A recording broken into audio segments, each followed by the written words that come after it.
दोस्तों, एफआईआर से जुड़े इन 7 महत्वपूर्ण टॉपिक्स पर आज हम चर्चा करेंगे। तो चलिए शुरू करते हैं।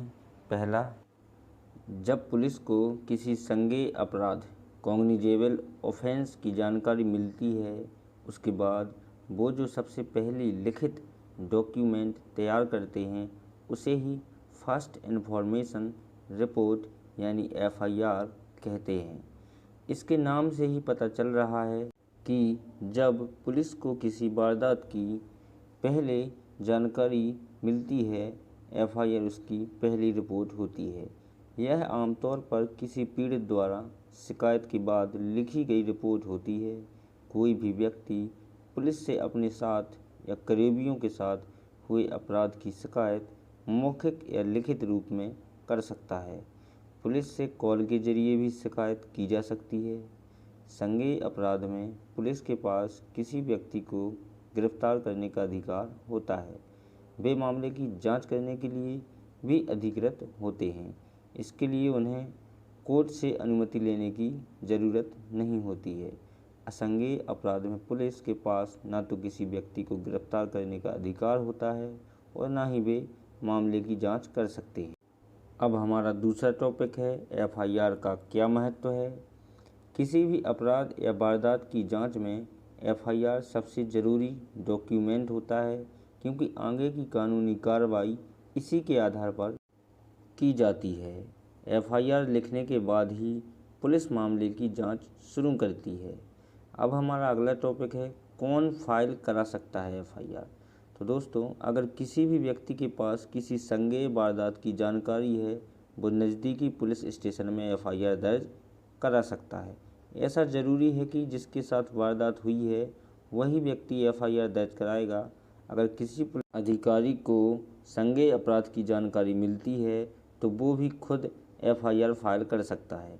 अगर आपके साथ कोई वारदात हुई है, अगर आपको पता है कि आपने ना चाहते हुए भी कोई अपराध कर दिया है, वारदात के मौके पर वहाँ मौजूद थे, तो आप भी एफआईआर दर्ज करा सकते हैं। अगला टॉपिक है हमारा एफआईआर दर्ज कराने का प्रोसेस क्या है। तो आपको बता दें, दंड प्रक्रिया संहिता 1973 के सेक्शन 154 में एफआईआर का जिक्र है। जब कोई व्यक्ति किसी वारदात, घटना, अपराध की जानकारी मौखिक रूप से देता है तो पुलिस उसे लिखित में शिकायतकर्ता या जानकारी देने वाले नागरिक के तौर पर यह आपका हक बनता है कि आपने जो मौखिक जानकारी दी है, पुलिस उसे लिखने के बाद उसको पढ़कर सुनाए। उसके द्वारा दी गई जानकारी को पुलिस द्वारा लिखने के बाद इस पर आपका साइन किया जाना ज़रूरी है। आपको इस रिपोर्ट पर तभी साइन करना चाहिए जब आपको लगे कि पुलिस ने आपके द्वारा दी गई जानकारी ठीक लिखा है, आपके कथन या तथ्यों को तोड़ मरोड़ कर नहीं लिखा गया है। और जो लोग लिख या पढ़ नहीं सकते, वे इस रिपोर्ट पर अंगूठे निशान लगा सकते हैं। एफआईआर दर्ज कराने के बाद उसकी एक कॉपी ज़रूर प्राप्त करनी चाहिए। एफआईआर की कॉपी बिल्कुल मुफ्त में प्राप्त करना आपका अधिकार है। अगला है एफआईआर में किस तरह की जानकारी देनी चाहिए। तो एफआईआर में आपका नाम, पता, तारीख, समय, रिपोर्ट की जगह आदि के बारे में जानकारी होनी चाहिए। वारदात, घटना, अपराध की सच्ची जानकारी व तथ्य शामिल व्यक्तियों के नाम व अन्य जानकारी, और अगर कोई चश्मदीद है तो उनकी जानकारी भी एफआईआर में देनी चाहिए। एफआईआर दर्ज कराते समय आपको कोई भी गलत जानकारी या तथ्यों को तोड़ मरोड़ कर नहीं बताना चाहिए। भारतीय दंड संहिता 1860 के सेक्शन 203 के तहत इसके लिए आप पर कार्रवाई की जा सकती है। इसमें कोई बयान ऐसा बयान भी नहीं होना चाहिए जिसके बारे में आपको कोई स्पष्ट जानकारी नहीं हो।